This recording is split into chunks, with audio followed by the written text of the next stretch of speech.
So, good afternoon, gentlemen. Good afternoon, everyone.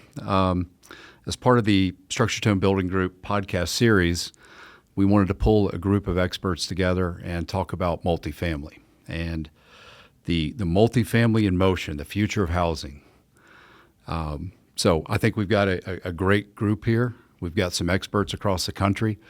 My name is Chris Bryant. I've been with Layton Construction for 17 years. I've had the privilege of working in multiple markets, multiple market sectors, multiple geographic locations, and really excited about the multifamily market sector. And it has evolved. We've been deep into this market sector for over 10 years, and I think the next 10 years is going to change completely. So I look forward to this conversation and look forward to talking more about this market sector. Yeah, Chris, what a great opportunity to be here. I would have never thought a few years ago we'd be sitting down doing a podcast about multifamily, but it is exciting to be together. I'm Jeremy Hobbs. I've been with Layton Construction for 26 years, and the last 5 years or so been dealing a lot more with multifamily. It's been a great experience, and excited to talk about a few topics today. I'm Cooper Sharp. Very excited to be here with the Layton team. Been with Layton going on 4 years now, and focus in the kind of the multifamily apartment housing product type for Layton. Hi, my name is Scott Stringfellow. I've been in the construction industry for 28 years. I've been with PEG Construction for the last 7 years of those, 7.5 years. Over those years, I've had an opportunity and a great career to build so much in the market out there. And now really focused on multifamily, hospitality, office buildings, townhomes, and get to do that. So it's exciting to be here and to start my first podcast with you guys and talk about the market and how multifamily is going to continue to grow. Very good. Well, Scott, since we got you going, let's kick it off. Kind of a broad question. You at PEG Development, PEG Properties, you guys see and do a lot from very high-end boutique specialty hospitality all the way through multifamily, and we're going to throw out this term BTR, build to rent. So as you see it, coming from PEG, how do you guys see this market evolving? How do you see it today? How do you see it tomorrow and in the future? What trends do you see that's driving PEG? Well, in the multifamily market, it's kind of up and down. You know, it really plays with the market and how things are going depending on what state we're in. We've had the opportunity of building downtown Salt Lake City, Phoenix, other big cities. We've also built in suburban areas and rural areas. So with the BFRs, the build for rents, being out in the rural or the smaller communities, individual dwellings, we see those markets really coming on strong, right? Long lasting. People want to have an opportunity to have a little bit more privacy, but they still want the amenities of an urban downtown market of the gyms, the pools, the spas, and having that, but with more privacy. And we kind of see that as what's going on with the BFRs, right? We like that. We see it growing in the future. So let me back up.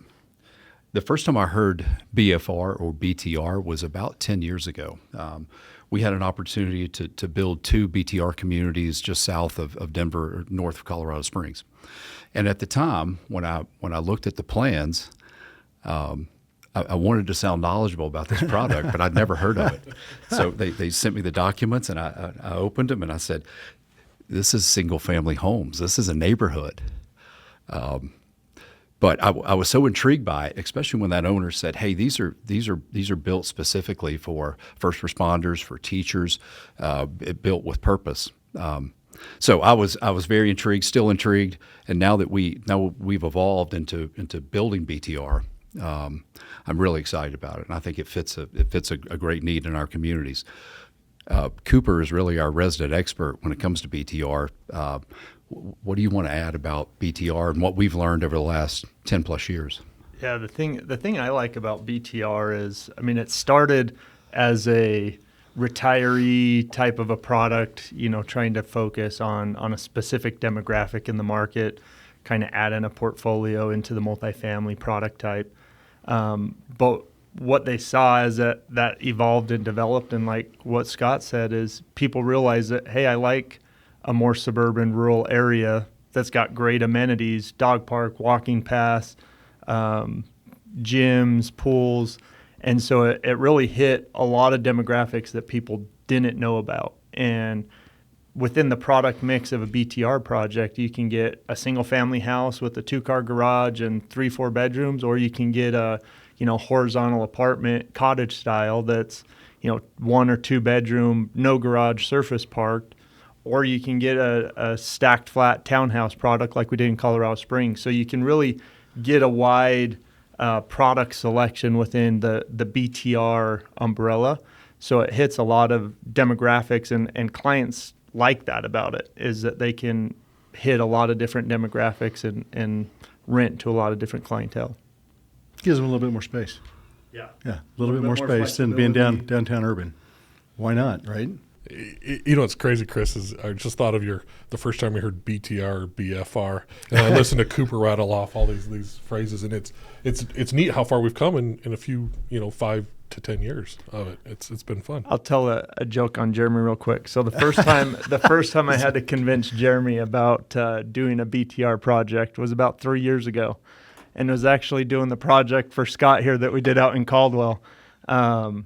Jeremy, same thing, kind of deer in the headlights moment. He wasn't in front of the client at the time, so he could be candid. But it is really awesome seeing, someone who hadn't been exposed to it, someone who didn't know what BTR was, see the vision of, man, this is actually a really cool product, and we want to build it. And that's our mentality of what we put together is we want to work for the right clients, and we want to build cool, innovative product such as BTR platform. Speaking of those different products, and we're very passionate about BTR because we think it's very unique. But we do other things. We do other things with Scott. We do other things across the country. Most people understand and view multifamily as a garden-style apartments. Where you park outside, you have a mail structure and a clubhouse, and et cetera. We still do some of those, as well as BTR, some high-rise multifamily. You've seen a lot of this evolve, not only here in the Mountain West, but you guys get to touch some of it throughout the Southeast and throughout Texas. So we have. It's been exciting. I think one of the biggest things, my takeaway is that I agree with Cooper's comment earlier. I was deer in the headlight when he's like, what's this BTR, BFR? Kind of to you, Chris, why are we building single-family homes? This is unique. But we definitely have embraced it. And I think the thing I enjoy the most now about it is you can go in, and Scott, we were talking about this earlier today, go into a jurisdiction or a city or rural or urban or whatever you want to call it, and there's so many different product types, and we're able to work with our clients and come up with the best product for that location. Even down the amenities, right? We see where BTR works extremely well. We see where a podium style setup works well. We're more of a multi-use. Recently, we had a project where we tried so hard to get a podium to work, and we determined, no, a walk-up is so much better, and it works that group so much better, and the price point's in the right spot. So I think we've really found that depending on the economy and the price point, there are so many different products that we can bring to the market and be successful with our clients. Well, location is absolutely critical.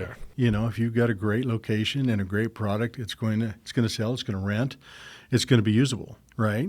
Urban, downtown, I've got amenities of the trax lines or the market. I'm not going to have a car. I don't have to worry about so much parking, even though municipalities are going to create and say you got to have this much parking, right? If I'm in a suburban, I've got to have a vehicle, right? Whether I'm doing townhomes or multifamily, I've got to have the parking for them, plus the amenities that they've got to have. And we want them in a location that they can get to a movie theater, they can get to a supermarket within a reasonable time frame. And the BFR, it actually fits in that realm as well. We have a little bit of parking, enough for 1 or 2 per dwelling as a whole. They've got all the amenities in the world. They've got walking paths. They can just walk for days.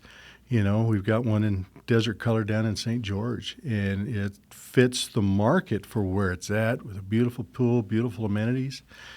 They don't have to go anywhere to the gym. The gym's right there at home for them. And so it works really well. It's interesting, Scott, over the past few years, I've got to know a few people out west that live in that facility. Oh, that's nice. And they are so excited about it. They talk about all those things. And 10 years ago, I would have never thought you'd want to talk about amenities of where you lived. And these people live there because of those amenities. You guys have done an amazing job. Well, as you know, we like to christen our own product, so we'll start the grills up to be sure they work for the clients. We'll go in the gym and we'll work out on the equipment to be sure the gym works right and it works good and the music's right and the climate's correct. We'll swim in the pool to be sure that the pool is functioning properly and everybody can enjoy it. So, Fortunately, that's not on this podcast. but it sure is fun, though. Chris, if I may, Cooper shared a story not too long ago about a great example of a product for the right location. We're just talking about an official at a city that lives in a product right now and who's so excited now that he understands it of steps moving forward. Yeah, it was actually one of the city economic development directors, and he highlighted, we were in a meeting with a separate client, and afterwards he actually pulled the client and us into a room and, highlighted that he just moved into, Peg's new development out in Caldwell and just couldn't stop raving about how much he loved the atmosphere of the community, the feel, the flow, the amenities, just the lifestyle that it's brought to him and his kids in this community, which a lot of people think of, apartment living is not family friendly, but that was his biggest compliment, was it's the most family friendly rental experience he's had. So it was an awesome experience. Does he have a dog with him that lives there? There's plenty of dog run area. Dog, 2 kids and a wife. Dog and 2 kids and a wife. He's doing well there. American dream, right? That's right. American dream. He's doing well. So we talked. You mentioned Salt Lake City. We mentioned Caldwell, Idaho. We've talked about St. George, Utah. And really, one of the big reasons we wanted to have you is you guys are a international company that builds in every corner of the country, different product types. You have a different perspective. You're not a one city development. You guys aren't a one city company. So that's what I think makes Layton and Peg such a great fit, because we both basically span the country. What do you see region to region? What challenges? What opportunities do you guys see in the development coming from Southern California, going to Boston, coming back to the Mountain West, and then you mentioned Alaska earlier today. So we have a hotel up in Alaska that we built 7 years ago. Yeah. And you're in Canada. So I'm interested in, you guys don't have a one product fits all. You guys have to adapt no matter where you go. It has to fit that environment, that community. That's what I like about when I look at your website. Everything is unique. It's not one size fits all, one box fits all. We really get to working in with the mayors and the municipalities, and the city council. And in those areas, when we decide we want to come to them with a hotel or a multifamily or some type of project and stuff like that, what's going to benefit the community the best? And a lot of it comes down to what their needs are. And then it comes down to artistic stuff. We love to get art and artists to come in and build something that reflects the area of where we're at. Scottsdale, we built this beautiful mural outside called the Desert Rose. And it's a 15-foot, 4-story looking, 20-foot, 4 Desert Rose, stainless steel, and it matches the front. It's the downtown Scottsdale Old Town highlight, right? You can see it at night, it glows. But it highlights the cowboy, the country of Scottsdale. Downtown Salt Lake City, we've got a mural on there of an astronaut and forward thinking on one of the largest carports in the U.S. It's a 7-story, 96-car vending machine for cars that moves up and down, but it has to fit within the block. It has to fit within the project, and that's what we needed in that. We couldn't do a large parking structure, So when we go to these other urbans, we have to be able to look at the property that we're looking at. Does it fit here? Is it the right product? Is it the hotel? Is it the multifamily, townhomes, office building, whatever we're looking at to do, and make it fit within the community. And it becomes, most of the time, it becomes a highlight of that community, and we like that. I thought it was very telling about what kind of company you guys are, because you focus on those residents. This is it's not a building. It's a place where people live. Yeah. So you showing us the murals, you're showing us the amenities. You guys are proud of what you do. You're not very Dutch are. Yeah. You guys are. I would call it built to stay. You're not. It's not. We're not talking about BTR. We're talking about built to stay. I love your product. I love your culture at Peg. So I think that's really unique. Well, Chris, we actually have fun because with Jeremy and Chris Cooper, we've brought them to other contractors' projects on us just to kind of see what we're doing. I've been lucky enough to work with some very competent contractors throughout the Mountain West and nationally, right? And it's fun for me to talk lessons learned with other contractors about this project, that project, to better that project. And I've had no problem bringing my contractor from this job or that job to your job or to his job and see what we're doing and see what works and see what doesn't work. And most of the time I get a very good response from those contractors going, we get it. We see your vision. We see what's going on with your company. Just makes us better all the way around. Well, that's even better to hear. We feel like our best practice is built for you. And if we can show a competitor something that we're doing that makes your product better, we're happy to do it. There's no trade secrets where we guard closely.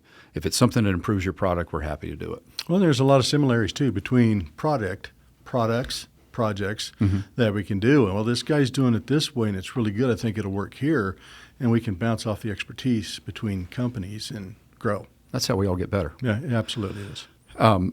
You shared a story with us earlier about some material struggles, and construction is not easy. It's not. It's not. It's a different day every day. There's no 2 days the same. I'm going to throw this to both you guys, to both Cooper and Scott, because I think the door story is very fitting for today's time. We're dealing with something similar on a project in Nashville. What are some of the complexities? What are some of the challenges we're seeing out there, whether it's struggling to get material or struggling to get labor, or struggling in general? What are some of the challenges, and how are we overcoming those? Yeah, I would say for us, kind of take an approach from Scott here. Every project is unique. Every project has their own complexities. So focusing project by project on, all the way from the beginning. We like to get involved early with clients, help out as much as we can with entitlements. We've got one project that, is struggling with the city through entitlements right now because they can't get the city to understand that they're not building in a downtown urban environment. They're out in the suburbs. And so helping that client with different, proposals or pricing points, or kind of how can we make this work or that work. That's what that project takes. Another one out in the southeast, the municipality is challenging on the building permit and inspection side. And so working with that client to come up with a plan of, how can we best collaborate with them and facilitate and build upon the relationship and reputation that they've already established in that market. And then when you get to the construction, the gates are wide open with the complexities and struggles. The last couple years have been interesting from a tariff standpoint, from all the different speculation standpoint. Our biggest goal is, with cabinets, with flooring, with countertops, in the multifamily space, a lot of that was coming from overseas. And so what we did to help get in ahead of that was to try and partner with our trade partners and, hey, what options do we have? We can't just pass straight increases over to owners, or in some cases there's not even an increase to pass. You're just scared of what could be. And so really rolling up the sleeves and sitting down with the trade partners and diving into, how can we work around it? What's the plan? How can we strategize together and bring everyone, the client, us, trade partners, to the table to overcome some of those material complexities that are out of everybody's control. You wish you could control that well, right? And you missed appliances in there, because appliances really, with the components that go in appliances and some HVACs, you're dealing with chips, and you've got to get those from overseas, right? You mentioned the doors.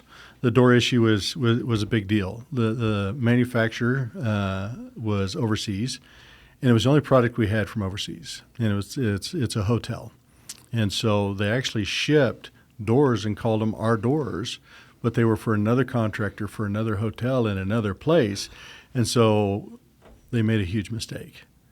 And it's slowing us down. I mean, we're still very much ahead of schedule in the product, but it slows down for our goal to hit that goal, right? And we like to hit our goals. I think we make pretty realistic goals, right? And We're still going to come in time ahead of schedule, under budget.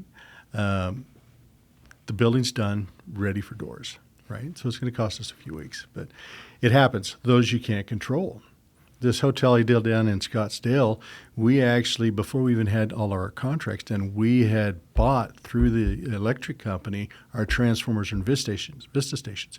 It still took 2 years to get that product to us, and we had to adjust schedule with our general contractor to make sure that worked, to hit our opening date, because we wanted to get ahead of spring training for baseball down there. That was our goal. We're opening for spring training, or we're opening for World Cup, or we're always opening for something big that we got to push, and we need the right contractor to do that, right? And sometimes things are out of our control. We have hiccups, and we do the best we can, right? We understand that.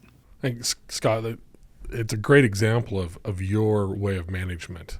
And I think that's why Peg and Layton align so well, is it's very open, it's a very symbiotic relationship, right? It's how can we accomplish things together? And that's one thing we really appreciated with working with you and the product type, is that maybe it's not always good news, but when we get it out there, we forgot how to overcome it each and every time. And that's really what we're talking about here, right? It's like, what lessons learned? Well, part of it is open communication, and you find you can overcome challenges that way.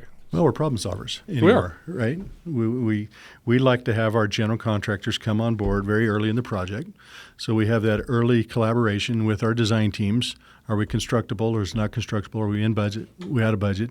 Do your details actually work with what we're trying to build, right? Has everybody collaborated from each consultant? Well, they say they have, but have they? In doing those page turns and trying to get us the best documents we can, because we're always going to find stuff during construction that we're like, oh, how did we miss that, right? Why is that design not done, or why is this not done, or, and we make it work. And it only works if the team works together, right?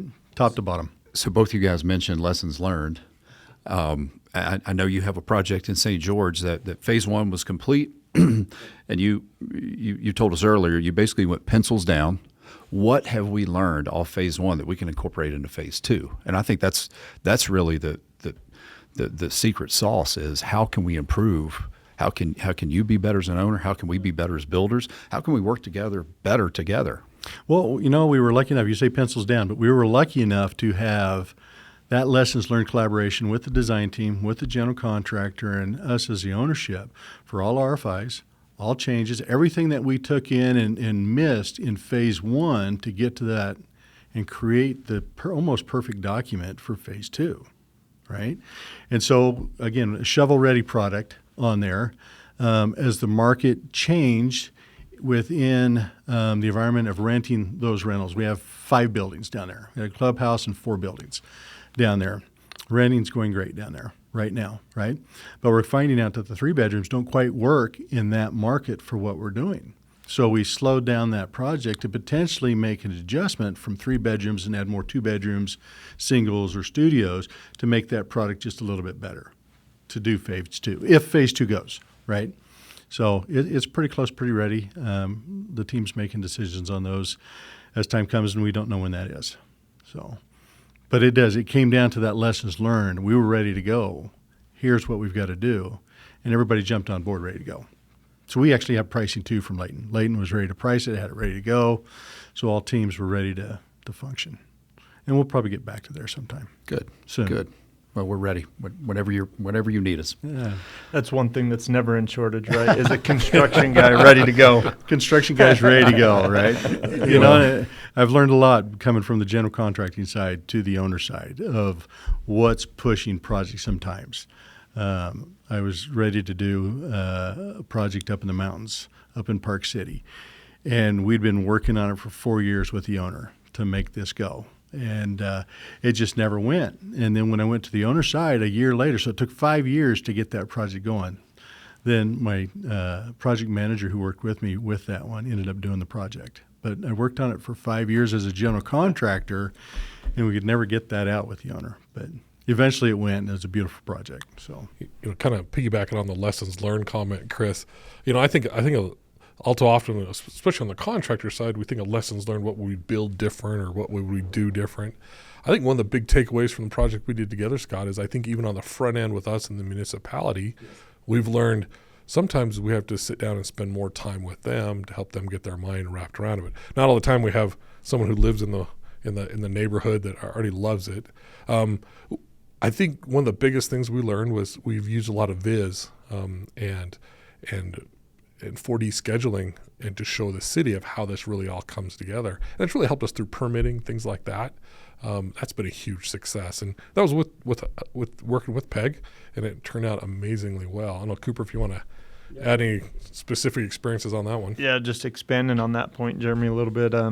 One thing we've found well in the multifamily BTR world is a lot of the complexities that you see in the commercial healthcare industrial spaces. The clientele in the multifamily BTR space want that same level of performance complexities because they're reporting to the same capital partners and things that others are in the commercial spaces. And so being able to talk that language and bring in those systems and processes has really helped Layton be successful in this space. And specifically what Jeremy was alluding to was the city of Caldwell. We're struggling to get some of our building permit releases on time of what we were trying to perform to. And they just couldn't wrap their mind around how we're building a single family product, but we want it to be considered as a multifamily project. And, common case in the BTR world. And so we laid out a 4D schedule that sequenced, how we were going to lace in foundations with the horizontal development and the utilities. And, their number one concern was they don't want anyone moving into a unit without having asphalt parking lot that they can park on. And we were never planning on doing that, but they couldn't get that visually in their head without seeing it on paper. And so being able to bring that to them and sit down and walk through that with them, basically they gave us everything we wanted. And well, the color phasing scheme you guys put together for that to help the municipality understand how that was going to play out was really critical in that. And they had to see the colors as in all those phases. How many dwellings are we turning over? 233 You're not turning units, over all 233 at 24 one time. acres. It's a large area to play with, right? And the color scheme helped them. We were going to another project in that same jurisdiction, and they kind of just expect it now. Yeah. It's kind of Yeah, fun. they asked for it. Like, so when are you bringing this down to us again? Well, and it's not the first project we've actually had to work with municipalities to understand that they didn't know what they were doing, right? Oh, did I say that out loud? That parking structure I was talking about at the paper property, that 96 car multi-function stuff, fire marshals didn't know how to deal with it. Fire suppression didn't know how to deal with it. How do we inspect this? How do we be sure it does this? How does it move? So we were creating code in Salt Lake City with the municipality and the planning department because they were starting to see others pop up in Salt Lake City, not as big as that one and more in the area. And so we're actually having to create that. Well, how do I fire suppress this thing? How do I do it? It's outside. It's not inside, And working with the fire department, working with the fire marshal and the planning and the zoning and the inspectors, because the inspectors didn't know how to inspect it. And so we put all that together as PEG with them and our general contractor and made it work. And so now it's become code down on how they do things. So we're not opposed to doing that and creating new product. I didn't envision us building Alante in Caldwell 5 years ago. Do you specifically, or does your team identify markets? You can open up any social media app and see, hey, best place to live, most economic growth. You can we could all name probably the top 10 cities. When you guys are strategizing about growth, do you say, hey, we're going to Austin, Texas, we're going to Boise, we're going to Nashville? Is that how do you guys put together your strategy? Because I know you do a lot in the Southwest. You do a lot in Texas. We're building for you in Idaho and here in Utah. Is there a next hot spot that Peg sees? That's a great question. It's also a loaded question. That becomes from the other department, right? On how they strategize and where they're going to find that product, where it is. And do we go everywhere where the market's hot? No, not really. I don't think we do that. I think we're looking for the right clients and investors and where they want to build and the type of product they want to build, whether it be hospitality, multifamily, and what they think will grow. And that comes down to Cameron, our president, and the team, his team that goes out and finds those projects, right? And then they start to strategize. Then they get construction involved and development involved, and we take it from there. So they generate that, and then we go and take their vision for what they want to do with the investors, and then we build it from there. Well, that's where I think we're another perfect match because whether you need us in Southern California or Idaho or St. George, Utah, our goal is to be consistent and predictable. You get the same outcomes, the same service, the same innovation, no matter where you need us. So that's a shameless plug that we work well together, and we are kind of built to follow a client like yourself. Right. Well, and for me, and Jeremy knows, and Cooper knows very well, to me it's about the team. Yeah. How's the team going to function? I mean, you guys know me well enough now, but I think I scared the boys up front when I first came onto the project on how things were going to flow and work. Scott, I got that call right after you left. You got that call right after I left, right? And it was the understanding of the team of how the contract works. It was the understanding of what we had to build. It was the understanding of the schedule, and can you keep that schedule? It was an understanding of your subcontracting team. And you have a lot of partners in your subcontracting team. Can they flow with the time frame we have for an 11-phase project that's going to continually go, right? I've always been a logistics guy. I love the logistics of building something. And I did a write-up for PEG many years ago when I first came over, and it was a blog, we'll call it, right? And it was about a director or somebody who was directing an orchestra and how logistically we had to bring in each piece at a certain time to get to that crescendo of building, and then boom, the big boom happens and we're able to open, right?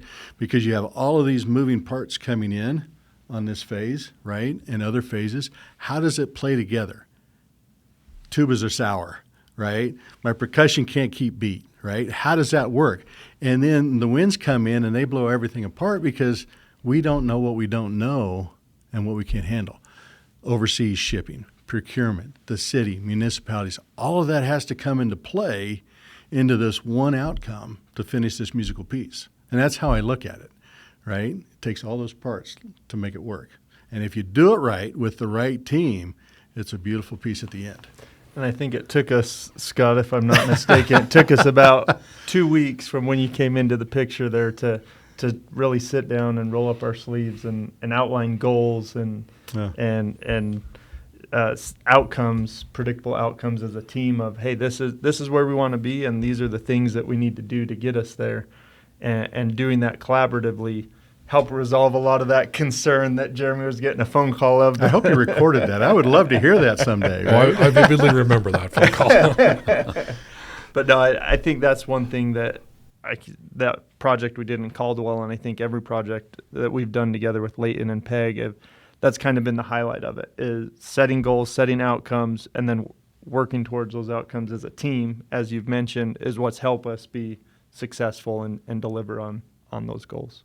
Hey, Scott, going back to kind of what Chris asked a little while ago about what markets you decide to go into, you mentioned something earlier today when we were just visiting that you're starting to see some municipalities actually restrict what product you can put in their market. Do you have any other thoughts on that? You know, I think right now, again, my personal opinion, I think from what I see from most municipalities, especially down in Arizona stuff, they're very slow and slowing down if it's not already under permitted multifamily, right? They've got too much of it. They're okay with hotels, but they want to slow down the multifamily. I think they're overstocked right now, and they're not filling what they're doing, even with all the move-ins coming in from all these different states, whatnot. Salt Lake City seems to be slowing down a little bit, again, just from visual effect for me, not as a factual thing. That's just what I see, right? There for the last 5 years, you saw 2-3 tower cranes every other block, multifamilies going up, all kinds of stuff, right? It's slowing down a little bit. And I think that's going to happen for a little bit. BFR may pick up a little bit. Eventually, it's all going to balance itself out, right? BFR may slow down one time. Multifamily may come back up. Housing market, as we know, is impossible. How many of you got kids living in your homes right now because they can't afford to go live out on the street, right? It's a hard market out there all the way around. I think it kind of goes back to, as a client, you have to be fluid in your product type. I guess as a contractor, we do too. Yeah. It's always constantly evolving and adjusting. Right product, right location, right? So it's hard to see that, we can't build everywhere, but we want to build smartly where we're at. And I think we've done that as a whole. Everybody was really looking at the AC hotel that I put down in Scottsdale. It's got a multifamily function next to it. Eventually that's going to go, right? Whether we're doing it or somebody else is doing it. But the key place for that hotel, right on the outskirts, touching Old Town, downtown, spring in here, it is almost the highlight. You can see it from everywhere in Old Town. And it's a highlight, and we love that about that. Yeah, so, I've had the opportunity to walk it with you. Have. It's a gorgeous facility. Right product, right location. Yeah. Once again, different contractor, but we took the opportunity to walk and do a little lessons learned together. We did. It worked out well. And it works. It works for everything. I mean, when you're doing hospitality and you're doing units build up, you're doing multifamily, you're doing less FF&E, but the concept's the same. How the wall's built, what's internally, what are we doing with sound? Everything that goes with it, sequencing, logistics, pulling everybody in. You mentioned something earlier, going back to BTR, the first time I heard that. You mentioned this live-work concept where the resident basically evolves. They have their careers there. They have their health and wellness there, whether it's a pool or a dog walk or a gym. And then they retreat back up to their studio, to their apartment. And while you were talking about it, I was looking it up because I was like, this sounds interesting. I want to see what this looks like. So how did you guys kind of turn the needle and figure out that this is an attractive offering? It really came down to, I guess it's maybe that pre-post-COVID time frame. Everybody was working from home, right? So the apartments that we were building at the time in an urban environment, right, had that envelopment on level one. Whether you're most apartments, you have retail on the bottom, right? Everybody has some kind of retail on the bottom. So we're podium up, 5 stories, 6 stories of apartments, but down on the level one, they were called LiveWorks. So half of the front with the retail storefront is office space. You can create your own office. You can do it. You can get out of your house and be in the front for whatever you do. Studio, artwork, fabricators, computer guys, people that are working from home, and you walk back and you're right back into your residence. And we've got 2 projects downtown Salt Lake City that podcasters. Have that. Podcasters, absolutely. Yeah, that's a great plug for them. Yeah. But they have that ability to work at home and not be in the house, right? Some of us that work home or turn a bedroom into an office, right? That you don't have that. You can really have your storefront, light it up out there however you want it, and get your clients in here, close the door at night, and then go back and deal with the apartment, the amenities, and everything that it has to offer. And one thing with the live work, it's kind of a love-hate relationship depending on product type, location, municipalities. For a while, we were seeing a lot of tenants that were actually asking for more live work and wanting more. So then the municipalities were requiring more live work in any multifamily type product. But then we saw some BTR type projects that are out more suburban being required to put live work units in, and then they can't sell them because, those people, don't function in that space. And so now they've got 10 or 15 live work units that aren't leased up because they can't get the right tenant for that. So it's really, again, like everything, is finding the right balance of where does it fit? Is it more urban, mixed use retail storefront area? Is it more 3-story walk up? Finding the right fit for it. But there's a good demand and use of that product type. I think the way housing has evolved, and I'm going to throw something out there that we've talked about for the last few months. At STO Building Group, we have a few individuals that have mastered the office to residential conversion. And it's something that's fascinating to me when I go to, I live just south of Denver, but when I go to downtown Denver, I see all these office buildings that are essentially vacant.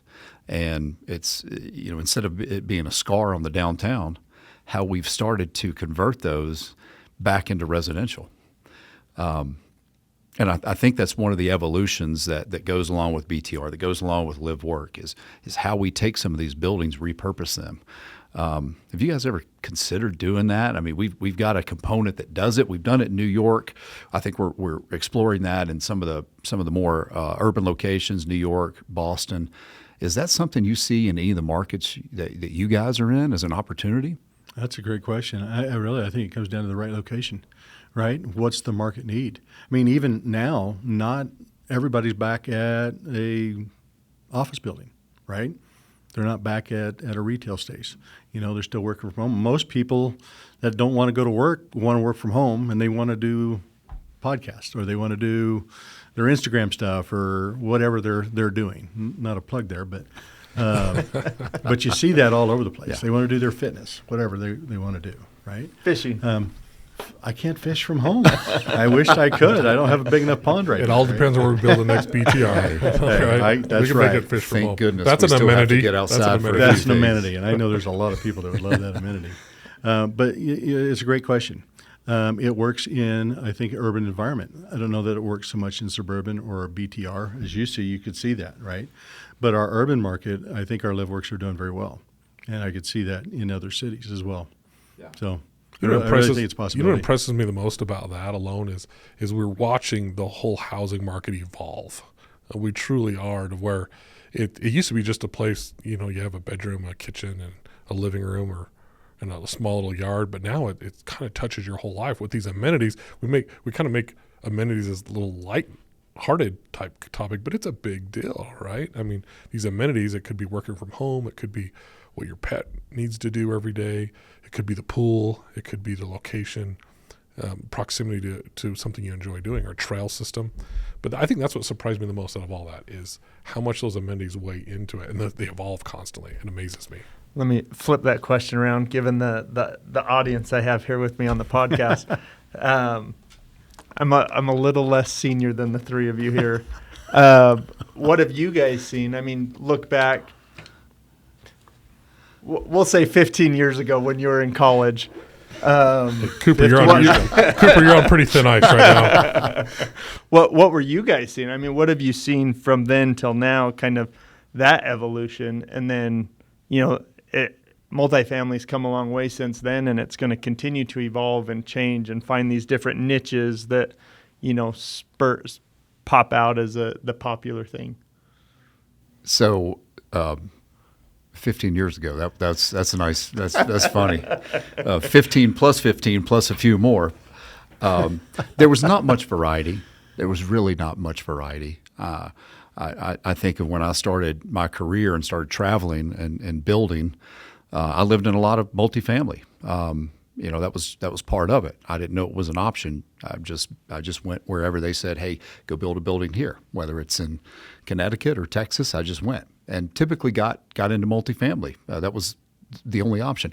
There was not much variety. It was very much a garden style, either a 2-level, a pull up to the stairs, and you're packing in, packing out. It was kind of just standard living. There was You lived in the box. I lived in a box. Yeah. It was very, very boxed off. I think the gym was, maybe 12 by 14. If there was more than 2 people in there, you had to wait your turn. So the variety wasn't there. So to see the evolution over the last 30 plus years, I think it's wonderful. I think it's really transformed. Now you get into some communities, people don't want to own homes. They want to have the nicest rental option and take advantage of all that. And I can see why. We've been lucky enough that we're building communities inside these multifamilies. Our 702 Main, the hospital is going to be right across the street when it goes up, eventually built, right? We've already got doctors and nurses living in that building because it's ease of access for work. But they do. The clubhouses are big enough, big TVs, lots of big couches. It's got a big kitchen in there. We have some that have movie theaters in them as well, right? Plus the pools. It's the community that wants to be there, and they get to know each other as a community. And our general managers do a fantastic job of making it more than just a box, more than just a multifamily. They have events all the time. They'll do art stuff. They'll have an event, once or twice a night. They'll have donuts for breakfast. Come in and get donuts, right? They really dress it up well to help not think I'm living in a box. There's so much more to that now. Yeah, but you're right.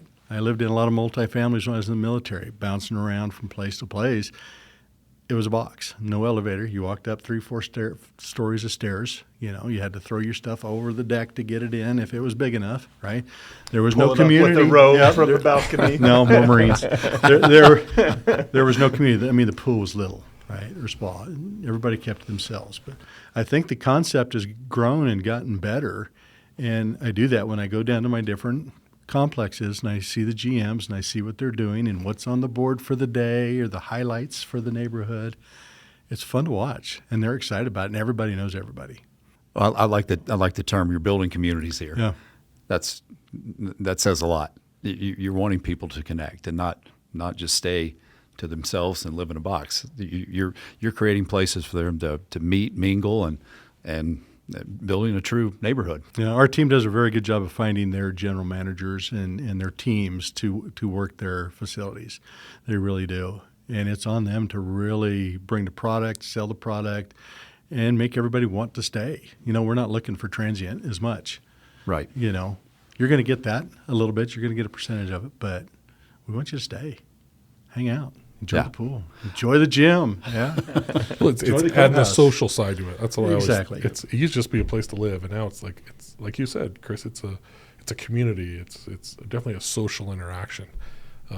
And frankly, the biggest amenity I think is I like the garbage valet that you guys do. That's an interesting concept, isn't it? At first, I shook my head at it, but I was like, that is pretty spot on. Our facility guys wanted to drive a golf cart. Right? That's what it was. Big wheels with a golf cart. Oh, tell me more about this. You're creating a place that people never want to leave. We do. We have a few places where we have valet trash, right? And it makes it easier so we can actually facilitate. We do have some that have trash. You drop it in the bin like a laundry chute and it comes down and into one area and stuff. But it allows for that freedom, and our teams can get out there and interact with the community a little bit more, help them out. Like I said, the BFR is one of those, right? And you got 233 units, 2 trash compactors. I mean, some of the people won't know how to work a compactor, whether I have to push a button or not. I don't want to have to worry about that. It's an HOA. It's part of that whole HOA and community taken care of. And so it makes it fun, That's one way to attract your future residents. It is, but it also helps keep the neighborhood clean. Yeah. Right? We don't have to worry about the sporadic lawn trash here and there and stuff, and it gets picked up daily. You guys continue to evolve. Let's talk about what 10 years from now, what it looks like. Because I can tell you, 10 years ago, we didn't build some of the things we were building. And with the AI boom, with the data center and mission critical emergence, we're building all over the country. What do you see? What do you guys talk about in the boardroom and say, hey, how are we going to evolve? How are we going to be innovative in 5 to 10 years? What's changing? I mean, live, work, amenities, valet trash. I mean, this is all pretty incredible. How do you take it one step further? That is another great question, right? That could go in so many different ways. Is vertical multifamily going to be existing in 10 years? Probably older units, but will they drop them down and want more green space at the end and not have those, right? Who knows? Is BFR going to be the bomb that really everybody wants to do, have their private dwelling with their little backyard, their dog run, stuff like that? We definitely see that pets are part of the family now, right? Our hotels are that way. Most of our hotels are pet friendly. Most of all of our multifamily is pet friendly. Right, everybody's carrying animals with them when they travel on planes anymore. One way or the other. Maybe they don't want kids; they just want. I was going to say those are my children. Those are Don't your call them children, that. right? I do think it's going to change. I think the way we're constructing is going to change. Even now, we've been looking at how to pre-build off-site. And I know you guys have looked at that. You've done some of that a little bit. Some of my other contractors have done that. But in locations, a hotel up in Ketchum we were looking to build. Very hard place to get labor to go to. It's out of the place. It was a signature hotel that was going to go. And so we were actually looking at building it pod-wise in warehouses. And then all they'd have to do is come in and lift it in place. I mean, finished product done in the pods. I think that's going to go a long ways. to where all you're doing is making an exterior connection on here, tying it in certain levels at different things, and building the boxes. It's happening in the world right now. In some of these other countries, they're doing that. I don't know that they'll have our level of code requirements and safety and concerns with everything from power, mechanical, electrical, and how that's going to play into it. But for the actual shell, multifamily, I build it here, I take it in, I lift it in place, and it's done. It's going to affect schedule. It's going to affect timeliness because it's going to impact our labor. Our wood framer, what are they doing? They're pre-paneling everywhere, right? Especially in our urban projects where we have to pre-panel because we can't stick frame in here. It has to be just in time. So we drive it a floor in at a time, lift it in, put it in place, right? And I've actually had competitions between two projects where I've paneled and pre-framed, headers built, doors, window bucks, everything made, versus stick framing. I think we saved in paneling probably about 2 weeks per floor in that aspect. And what was even better than that is the quality control that came out of here. I got a signature on the bottom of that floor panel on that 2x telling me who built that header, who built that door, who built that window, and it's all digital, right? They're even looking to do that in the trusses. And so it's actually going to make us more logistically sound to bring projects in a little faster. And we're working in controlled environments. You don't have to worry about weather days unless I'm worried about a boom lift, right, or a crane. So I think that's how things are going to change, me personally. And I think it's interesting that you said that point, Scott. I mean, that's one where we see in kind of our multifamily business of what we've been focusing on as one of the evolutions over the next 10 years is the acceptance and availability of modular construction. We're looking at a couple projects right now of doing that. Modular right now makes sense in mountain resort towns. It makes sense where there's, rural areas where there's not a labor pool or sub pool. That's really the only areas right now that it's making sense in penciling. But I think that's going to change, and it's going to become more and more accessible and available as, more equity gets put behind it, more plants become online and available, and we start seeing that cost shrink because clients love it, right? It's a fantastic product if we can make it work. Your QA/QC is streamlined. What you can bring to market, speed to market is phenomenal. And I think that's an area that we're focusing on very heavily right now is the modular construction. You probably want to add a little bit to that. I got to jump in. We're pretty passionate about this It subject. is. I kind of goes back to the original comment. I really appreciate Scott and Cooper bringing it up of we are bringing things we're learning in other markets and bring them into the multifamily market. Mm-hmm. We've been doing prefab and modular quite a bit. For example, in our healthcare market, we're building whole hospitals, and we have that side-by-side comparison. And it's surprising how much cheaper it is as far as labor usage goes, as well as your quality's there and speed. You get speed to market so much faster. We really are passionate about it, and we do want to find more opportunities to do it. I know Cooper and I have been looking at a few multifamily products to where we can try to use that modular. You got enough space up there in Boise out there. We do. There's a couple places manufacturing that do it up there plants too. like that can handle it, right? I think about that a lot. It's like, hey, even in the past 5-10 years, what we've seen to now, I don't know. I wish I had that crystal ball personally. I do know it's going to change. I do know it's going to become more sophisticated. And one thing I really appreciate about PEG and our relationship is we both embrace that. We want to look forward. We want to progress. We want to get better. And it comes back to we both know if we do that, we have that predictable outcome, schedule and cost. We know we're going to finish on time, and we're going to do it for the cost we're all looking at. And I really appreciate that part. I just know we're going to get better, Scott, as far as what the future brings. I agree with that. Yeah, and to touch on this before we get off the subject. So originally in our prefab and modular journey, we did it in components. We did a few healthcare components, and that works really well. And then let's expand it to this. We have taken it, I think, to the very cutting edge as far as what can be done. It's everything you said. Labor, to have a trades or a craft worker come to the site, park their car, work, go to lunch, have a break area, it's cumbersome. But if things are factory built, you get so much more productivity. The quality goes up. The safety goes up. They learn repetition. It gets more efficient. We've embraced all that. We used to just think, hey, this is good, and let us tell you it's good. Now we collect all the data, the labor curves, how much it impacts hourly labor, how much the safety has increased, how much the productivity has increased. So now we track all the data and we report the data. So it's no longer us just saying, hey, this is a great way to do it. Trust us. Now we have mountains of data that proves it, and we've embraced it. So that project in Ketchum, sign us up. We like the hard ones. We like the ones that are something different. We've looked at some of that mountain town construction. You helped me with one in Colorado. Those get me excited because it's something different. Yeah. And we think if you can jump over that high bar, those low bars, you can just kind of cruise. That's a hard environment to build in. If you build up there, it's a hard environment. Yeah, that's something we're accustomed to. Yeah. I think we've got a little bit of hard bark on us from building in the mountains of Utah, the mountains in Colorado, deserts in Utah. So we embrace it as a challenge. We like that stuff. Sure. One thing I would throw in there too that we've seen a lot.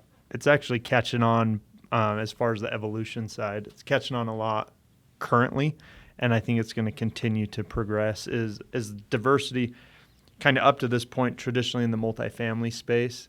A project is one product type. If it's 3-story walk-up, it's 3-story walk-up. If it's podium, it's podium. If it's BTR, it's BTR. If it's townhouse, it's townhouse.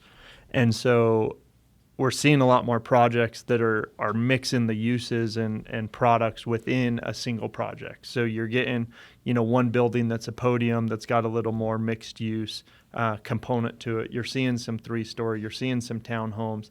So you're getting a lot more diversity within the project itself.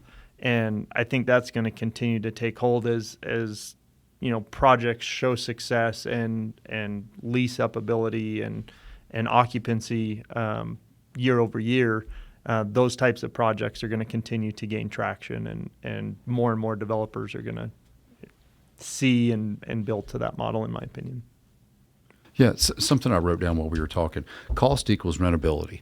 And I thought it was interesting when you said, hey, when we see the occupancy change, we have to adjust, and then it fills back up. And then I think to me, that's fascinating. That it's not just, hey, here's market rent and things go as normal. You have to track everything because you got competition, you got changing deliverables, work life, BTR.